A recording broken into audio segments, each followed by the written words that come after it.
The thyroid gland is an endocrine gland in the neck that produces thyroid hormones. If the cells of the thyroid gland start to divide uncontrollably, then that's considered a thyroid cancer.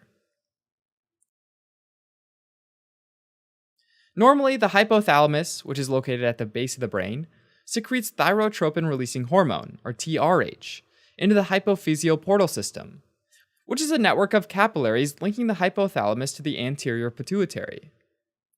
The anterior pituitary then releases a hormone of its own, called thyroid-stimulating hormone, thyrotropin, or just TSH. TSH stimulates the thyroid gland, which is a gland found in the neck that looks like two thumbs hooked together in the shape of a V. The entire gland is covered in a thin, tough membrane called the fibrous capsule.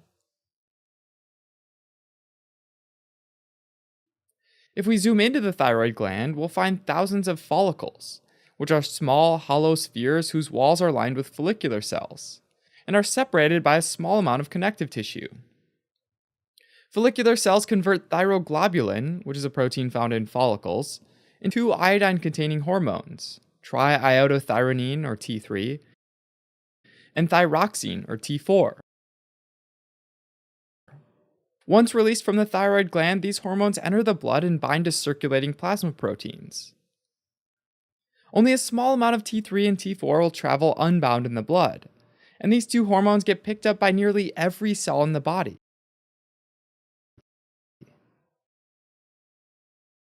Once inside the cell, T4 is mostly converted to T3, at which point it can exert its effect. T3 speeds up the basal metabolic rate.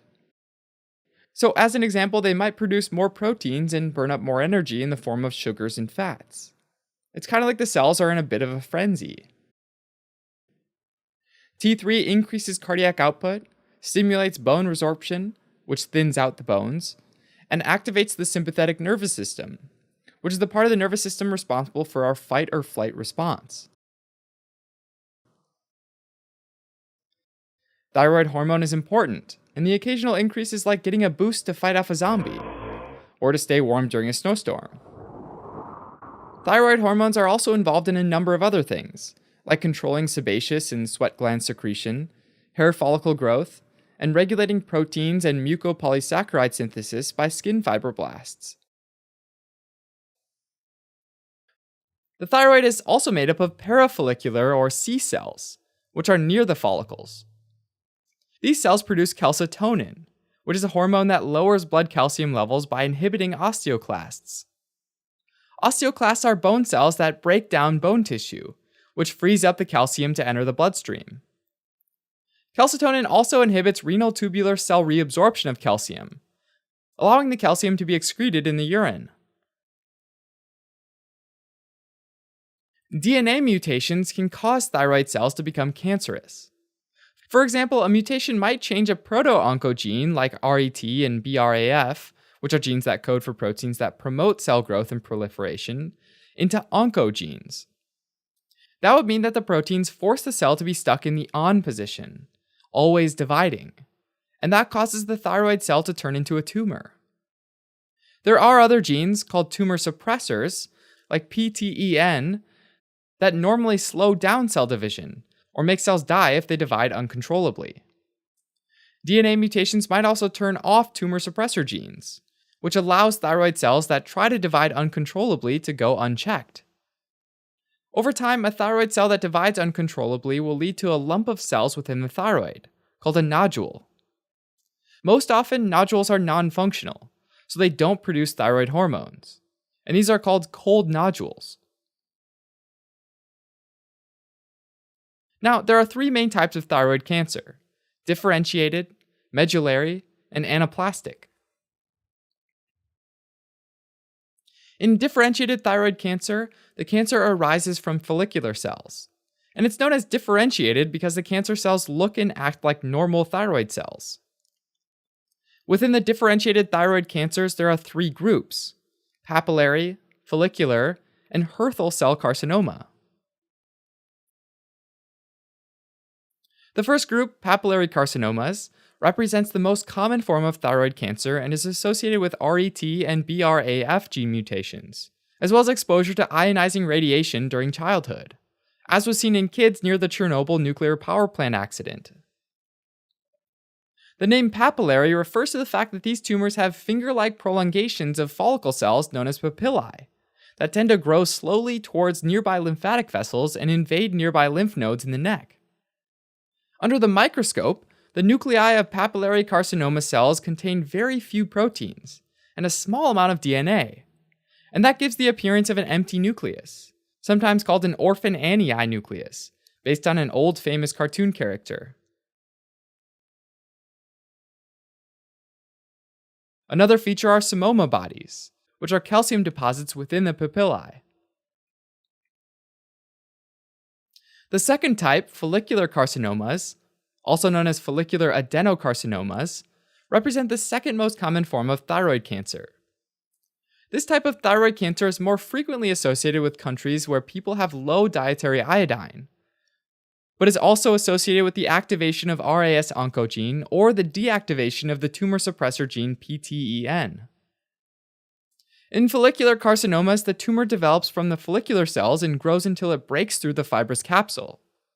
From there, follicular carcinomas can invade into nearby blood vessels and spread to other parts of the body like the lungs, liver, bone, and brain. But interestingly, they don't typically invade nearby lymph nodes. The third type, Hürthle cell carcinoma, is a rare type of cancer and it's considered a variant of follicular carcinoma. A tumor can often cause immune cells to attack it, causing inflammation.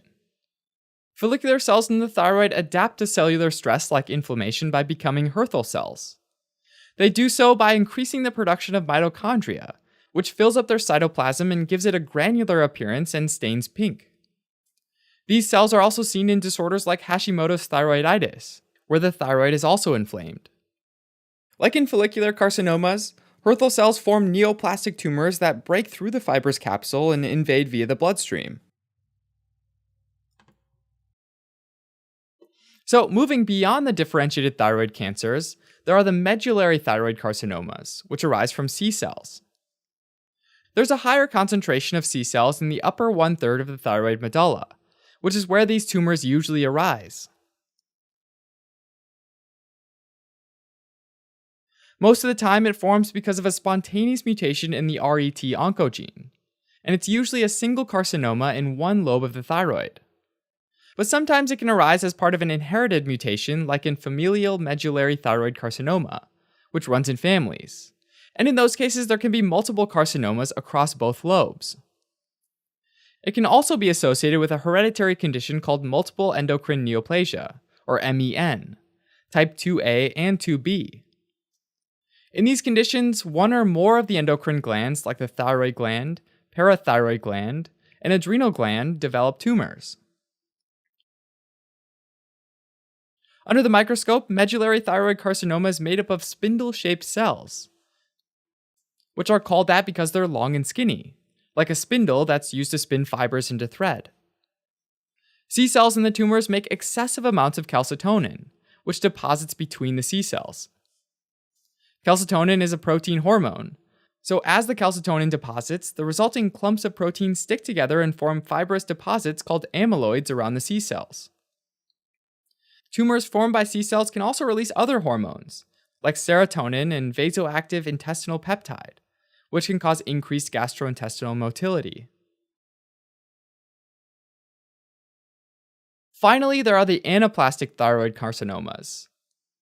These are a rare form of thyroid cancer, named for having altered cells that don't look anything like normal thyroid cells.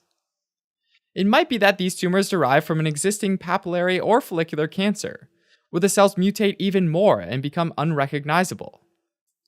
Under the microscope, anaplastic carcinomas typically contain spindle-shaped cells as well as pleomorphic giant cells, which are enlarged cells that vary in shape.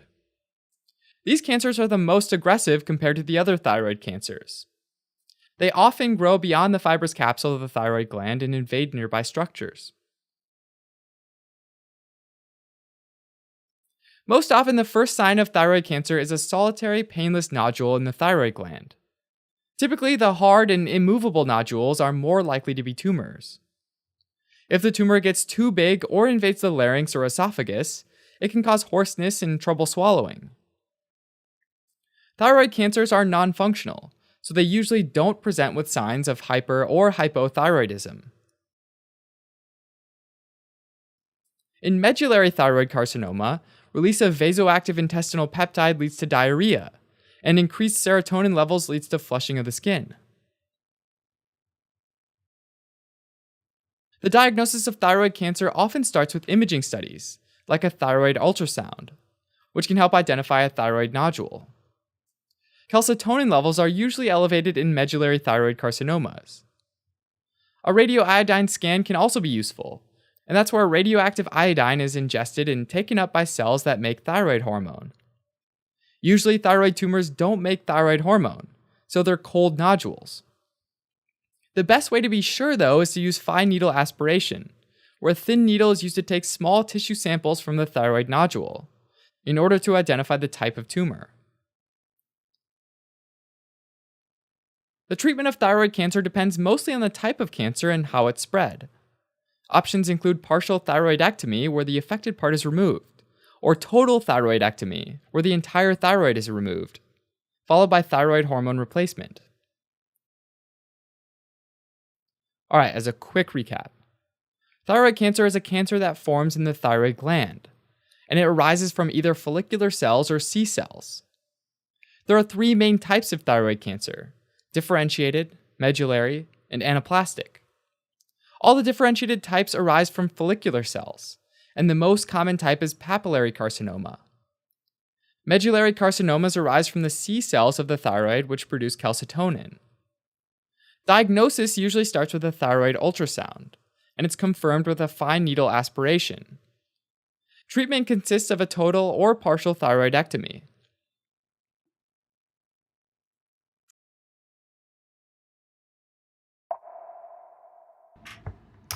Hi guys, I'm Pauline. I'm one of Osmosis's newest illustrators. You might be able to tell from my accent I'm from the UK, reporting to you from Edinburgh in Scotland right now. So I hope you enjoyed this video on thyroid cancer and that you learned a lot. As always, we love hearing your comments and feedback. So if you have anything that you'd like to share with us, may it be from questions to requests to even just why you're watching our video, please do let us know in the comments. We absolutely love it. And if you want to find out more, if you're studying medicine, for example, do check out our other content at osmosis.org.